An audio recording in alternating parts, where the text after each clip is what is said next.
Hello again, Tommy Gartlin, DKIT. In this example we're using one of the pins as a digital input. So here you can see I've got a wire connected to pin 12 and we're going to use pin 12 as a digital input. And when we're using it as a digital input, this means that the voltage on pin 12 won't be set by the program but will be set by some external circuitry.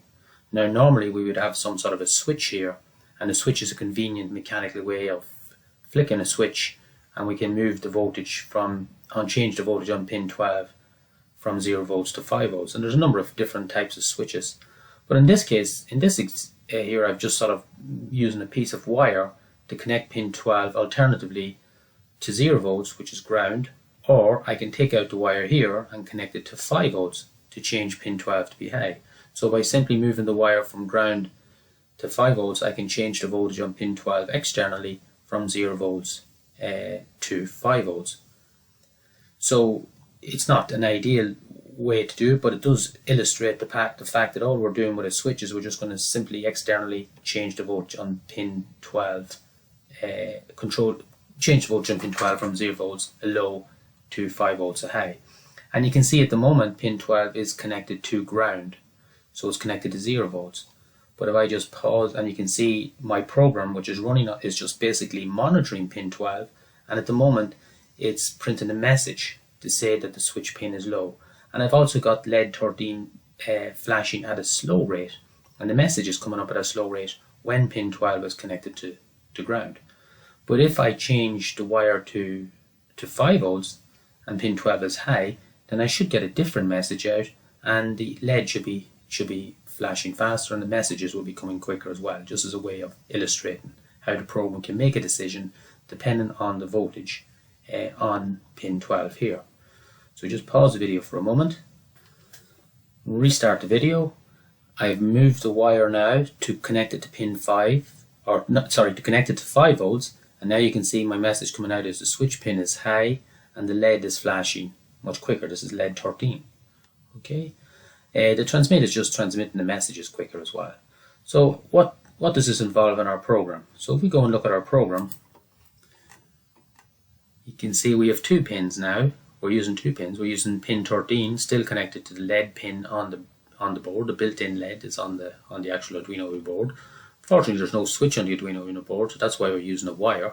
And I've just decided to use pin 12 as the switch pin, so I've just renamed pin 12 here, given it another name called switch 1 pin. I can still use the number 12, but it might be easier just to use the name switch 1 pin. Now when I read the voltage on pin 12, it'll either be a high or a low, which is encoded as a 1 or a 0. So we need somewhere to store that value. So we've declared, what we say is we declare this variable which is allocating 1 bit of RAM to store the value when we read it, whether it's a high or a low, and then we can make a decision based on this value here that we get. So that's just creating 1 bit of RAM to store the value that we read on pin 12. We just have some setup messages here again, print messages during the setup, just some welcome messages, but very importantly we're setting the LED pin to be an output, and look, we're setting switch 1 pin to be an input. So using the pin mode command, and the format of the pin mode command is the pin and then whether it's an output or an input. And again, you can find this in the reference, and if you go here you can see pin mode and it shows you the syntax and how to use that particular command. To do another command we're introducing in this program is the digital read command. In the last case we used digital write to control the voltage from the program, to control the voltage on the pin. In this case we're reading the voltage on the pin and we're storing it in this variable that we created called switch 1.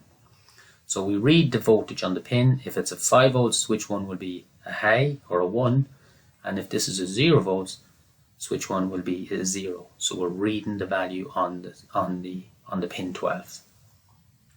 And this is another introduction of this is C keyword or command, if you like, is the if statement, a very important statement in all languages, and allows us to make a decision based on a test. What's the test? The test is in the round brackets here, and it's a double equals, which means we're checking, it's a question.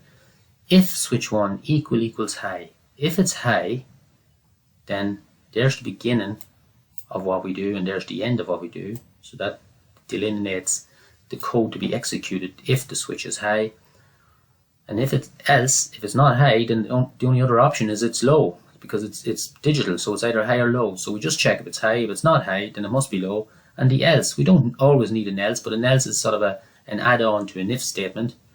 Else, this is what we do. So we have a block of code to execute if the switch is high. We have a block of code to execute if the switch is low.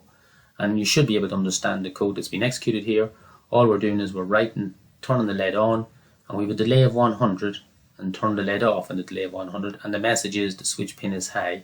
And really the only difference is the message and the delays. So we're flashing the LED quite quick and printing the messages quick if the switch is high, and we're flashing the LED slow and printing the messages slow, obviously, if the switch is low. But we don't have to say if the switch is low, we just say if the switch is high. That's a test. Double equals means we're checking, it's a question. We're not making the switch high, we're checking, is it high? It's a question. And if it's high, this is what we do. Otherwise, or else, this is what we do. So this is how a program can, or a system can appear sort of intelligent, because you read the information, and this could be, in this case it's just a switch, but it could be lots of sensors, and you process the information and you control the outputs. So we're making a decision using the if statement, and then we're controlling the outputs based on the results of those decisions. Okay, so that's a very interesting program, and it does highlight even the basics of how more complicated systems would work.